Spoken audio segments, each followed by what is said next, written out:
Bonjour et bienvenue sur la chaîne Senseed. Donc dans cette vidéo, je vais vous présenter un tarot un peu ancien. Il s'agit du tarot des Égyptiens de Laura Tuan. C'est un tarot qui se trouve encore assez facilement. Donc je vous présente ce tarot car je n'ai pas trop vu de vidéo concernant ce tarot et je trouve qu'il est quand même assez intéressant pour tous ceux qui sont intéressés de l'Égypte et pour tous ceux qui aiment le tarot tout simplement. Donc il est vendu avec un livre très épais qui explique bien donc toutes les arcanes. Il explique les couleurs, il explique les nombres de 1 à 10. Donc il est vraiment il est très bien fait. Il y a beaucoup de tirages qui sont proposés également. Donc c'est un livre très intéressant qui nous apprend beaucoup de choses sur l'utilisation du tarot. À savoir que vous pouvez utiliser ce tarot de suite sans même lire ce livre. C'est pour ça que ce tarot est intéressant. Donc voici la grandeur des cartes. Il s'agit de grandes cartes donc. Avec le dos, on reconnaîtra donc des symboles égyptiens. Comparé à un Grimaud, donc il n'y a pas photo, elles sont vraiment plus grandes. Donc au niveau de la texture, moi j'adore les tarots qui ont cette texture, c'est une texture un peu cartonnée. Donc au premier abord, il pourrait nous sembler que c'est un tarot qui ne va pas durer dans le temps. Moi, mon tarot que j'utilise personnel est un tarot de Marseille, c'est un tarot d'Oti. C'est exactement la même grandeur, c'est la même qualité de cartes. Ça fait plus de 10 ans que je l'ai et les cartes sont comme neuves. En fait, cette qualité nécessite juste de l'entretien, c'est-à-dire de les talquer de temps en temps pour qu'elles aient une meilleure glisse et pour que les cartes durent et perdurent dans le temps. Voilà, du moment que vous talquez les cartes, soit avec du talc ou de la poudre que vous trouvez exprès dans les magasins spécialisés, ça sera des cartes de qualité qui durera vraiment. Voilà. Donc je vais vous présenter d'abord des arcanes majeures. Donc là nous avons la 10 qui est l'arcane 10 qui est la tempérance. Donc elles n'ont pas gardé du tout, donc on ne devrait pas appeler ceci tarot car elles n'ont pas du tout gardé l'ordre du tarot, mais à la fois, bon, c'est un tarot égyptien, donc un tarot, voilà.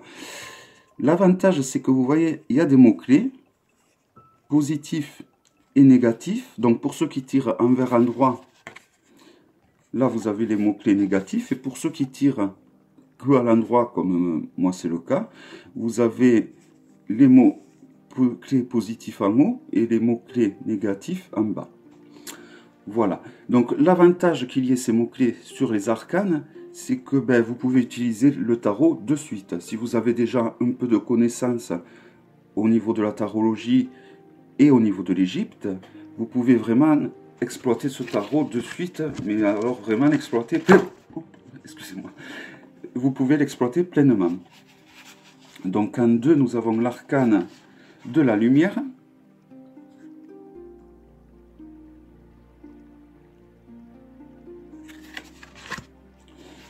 En carte numéro 21, nous avons le tyran.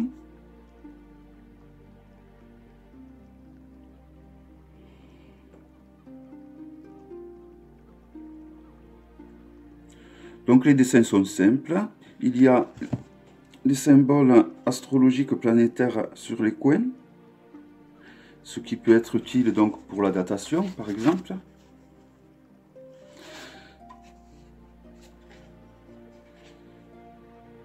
Là, nous avons l'alchimiste.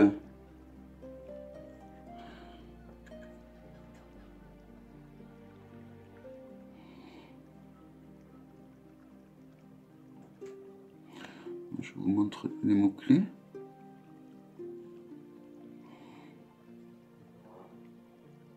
Donc voilà, on dira que c'est un tarot, mais ça n'a rien à voir avec le tarot de Marseille.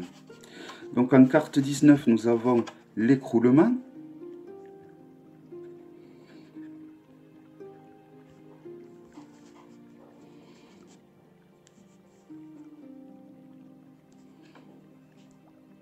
Donc la plupart des tarots qu'a créé Laura Tuan sont souvent ont souvent cette qualité de carte. Donc en carte numéro 4, nous avons le ciel.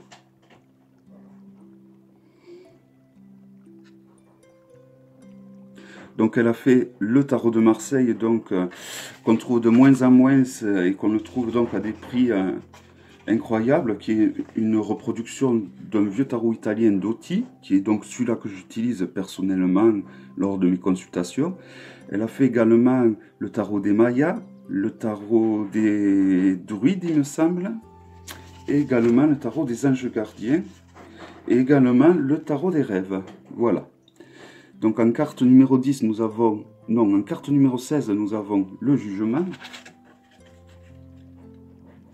Voilà. Donc toujours vous avez des représentations symboliques sur toutes les cartes.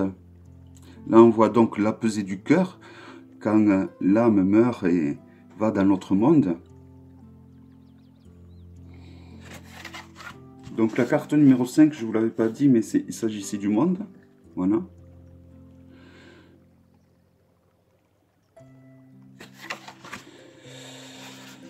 En carte numéro 1, nous avons le chaos.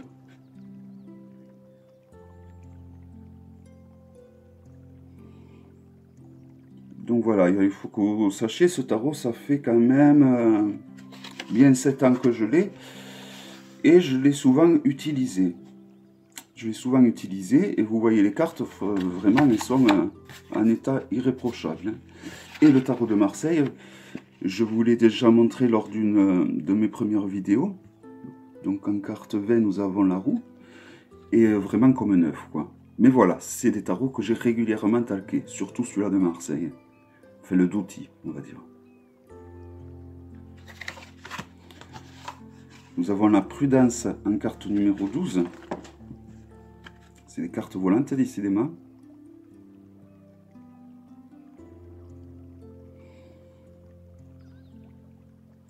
Donc j'ai appris que l'oratoire ne faisait pas l'unanimité chez les personnes, mais moi je trouve qu'elle a fait quand même qu'elle fait du bon travail en général. En carte 6, nous avons les astres, veuillez m'excuser, surtout au niveau des tarots qu'elle crée. Dans chaque tarot, franchement, elle fournit, elle fait une étude assez poussée, je trouve. Il est tout le temps accompagné d'un livre très conséquent. Donc le livre que je vous ai montré est très épais et entièrement en français. Donc là, nous avons la justice en 11.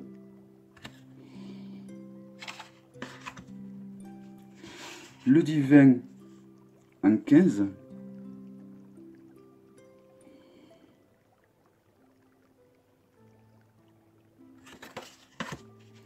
L'ermite en 18.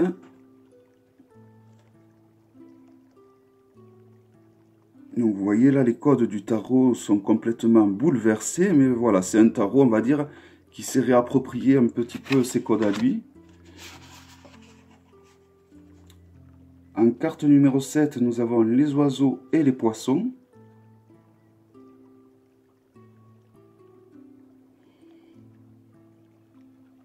Donc le bord des cartes est pointu. En 11, nous avons la force. Donc c'est des cartes qui font un petit peu anciennes. Il faut aimer le côté ancien, le côté vieux des cartes, le côté, voilà, le côté vintage peut-être, le côté un peu parchemin même, je dirais. En 3, nous avons les plantes.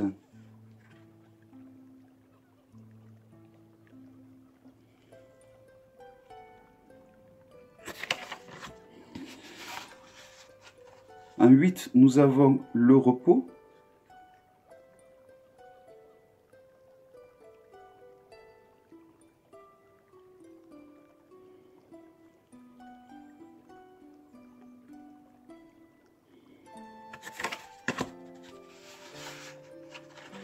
En 17, nous avons la mort.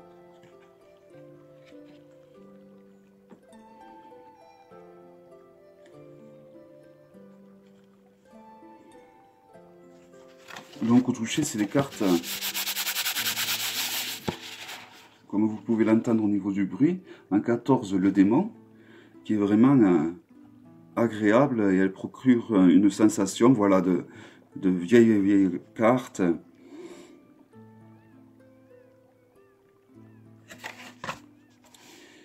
Et en carte numéro 13, le grand-père. Voilà donc pour les arcanes majeurs.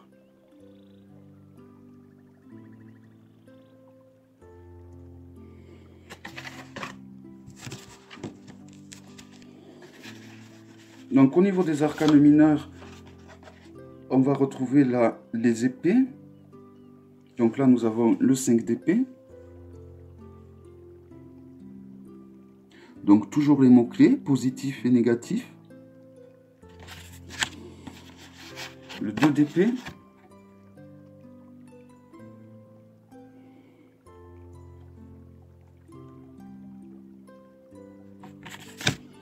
Le 8 de bâton.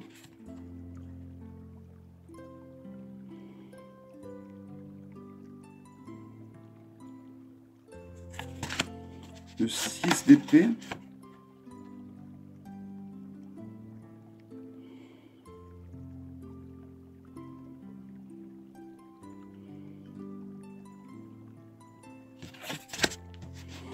Le valet d'épée.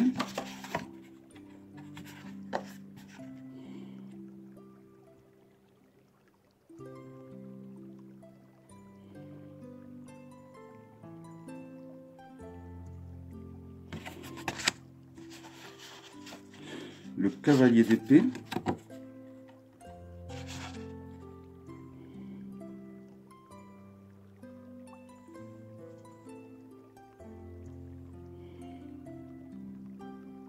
Surtout, faites pause si vous trouvez que je vais trop vite, n'hésitez pas. La reine d'épée.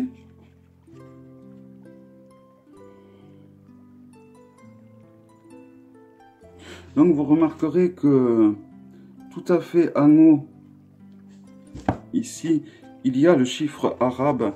Donc toutes les cartes sont numérotées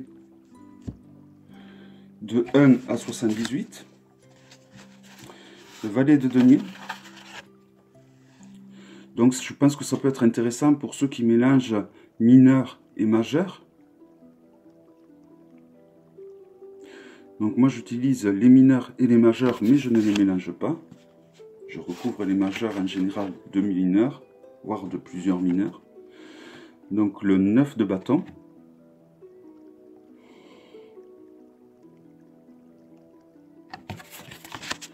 Voilà, ces cartes ont vraiment un toucher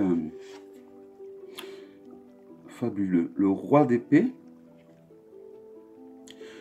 Si vous avez l'occasion de trouver le tarot de Marseille qu'elle a fait, donc là il a été édité 3 fois. La première édition dans une boîte noire, la seconde dans une boîte rouge, et la troisième, je ne sais plus, je crois qu'elle est verdâtre, qui est de très mauvaise qualité. Le cavalier de bâton, si vous êtes fan de tarot de Marseille, n'hésitez pas, achetez-le, vous ne serez vraiment pas déçus. Donc là, vous avez le cavalier de bâton.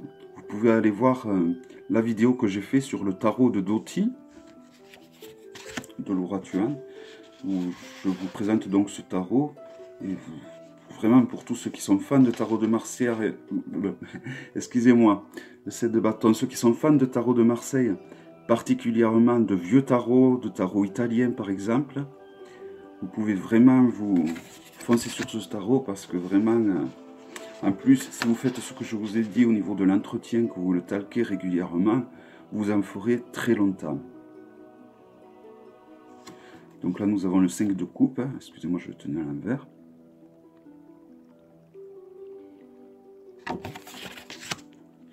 Donc là, nous avons l'as de bâton. Donc la personne qui m'a initié au tarot, mon maître on va dire, utilise d'ailleurs le tarot de Doti, donc le tarot de Marseille de Laura Tuan. Et elle a ce tarot depuis plus de 40 ans, et il est vraiment comme neuf. Donc pour vous dire que c'est vrai qu'à première vue, ces cartes peuvent sembler de mauvaise qualité, mais c'est comme toutes les cartes, tout dépend de comment on les utilise, tout dépend de l'entretien qu'on y fait dessus.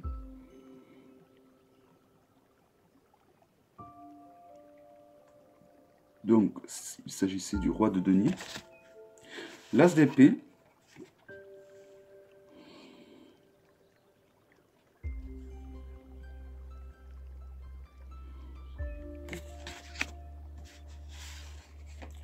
Le 9 de coupe.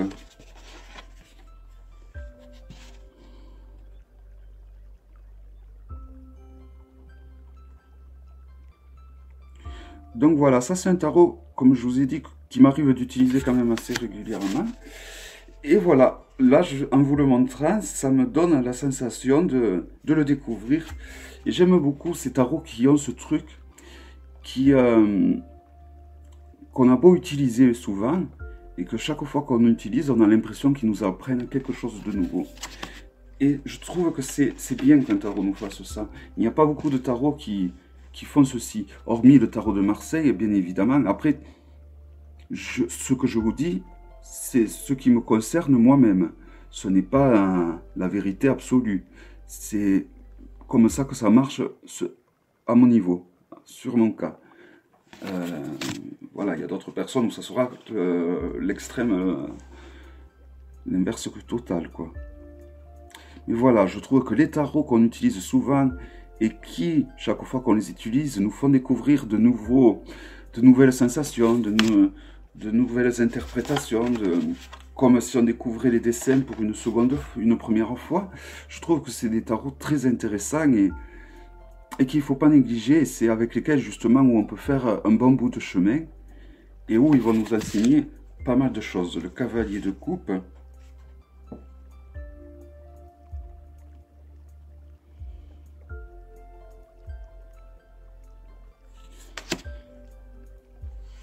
L'as de denier.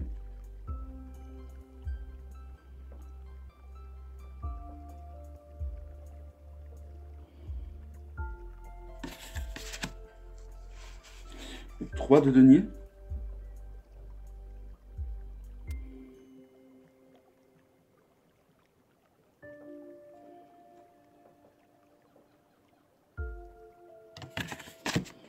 Le 2 d'épée.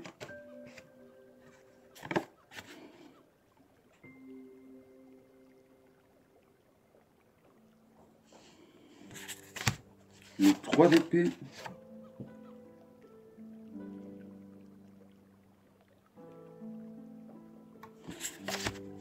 Le 3 de bâton.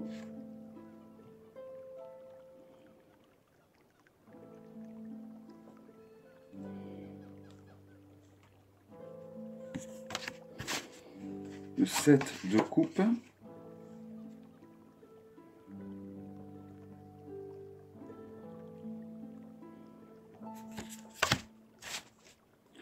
Le 8 de coupe.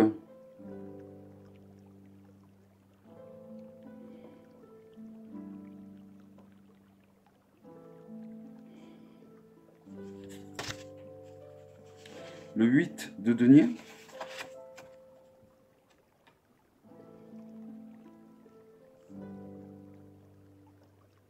Donc il y a des scarabées sur tous les deniers à l'intérieur. Le roi de coupe.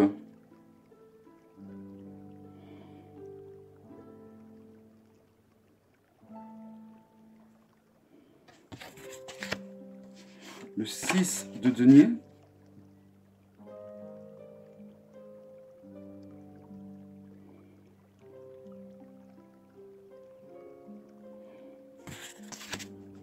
Le 5 de denier.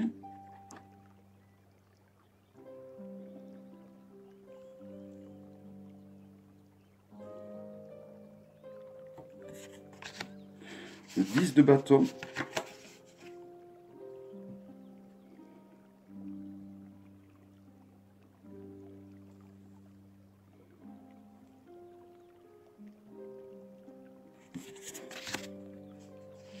Le 2 de denier.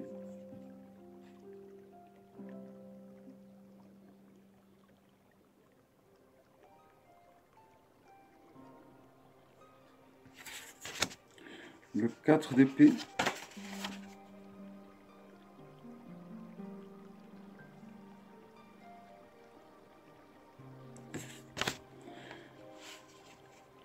Le 4 de denier.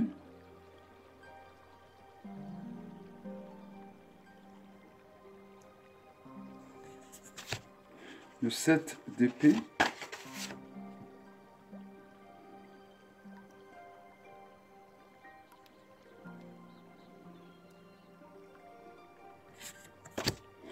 Le 9 de denier.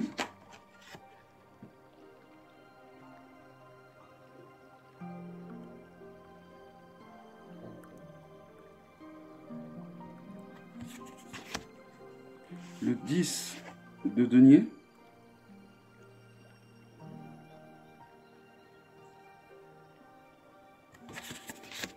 La reine de denier.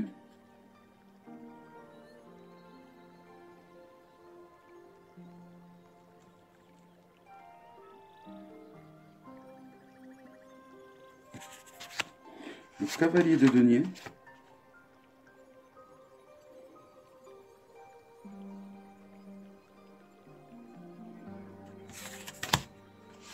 Le 2 de bâton.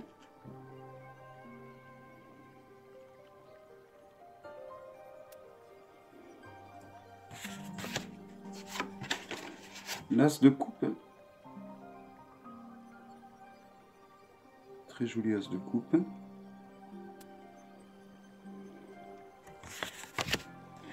Le 2 de coupe.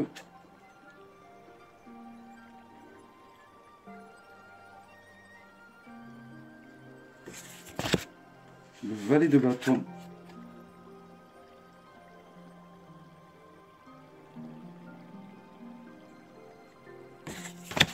Le 3 de coupe.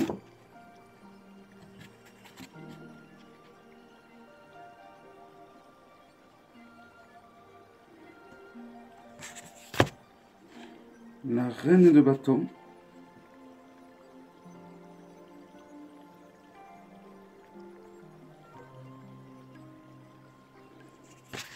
Le 4 de bâton. Donc c'est un jeu qui se prête très bien à faire des tirages envers endroit, vu que le dos est réversible. Le 5 de bâton.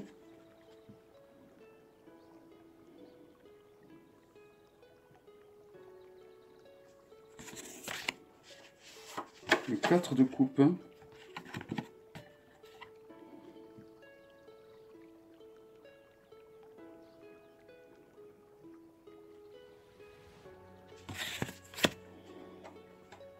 Le 6 de bâton.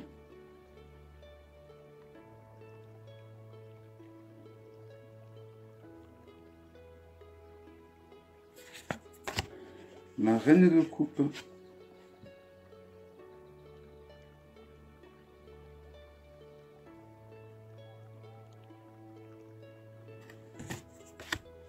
Le 8 d'épée.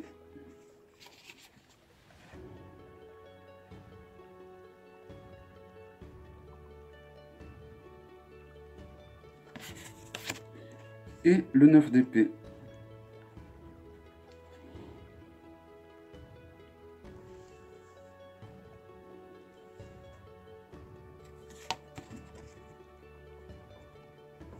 Voilà. Donc il s'agissait du tarot des Égyptiens, de Laura Tuan, aux éditions hop, de Vinci. Je vous dis à bientôt pour une prochaine vidéo. Au revoir.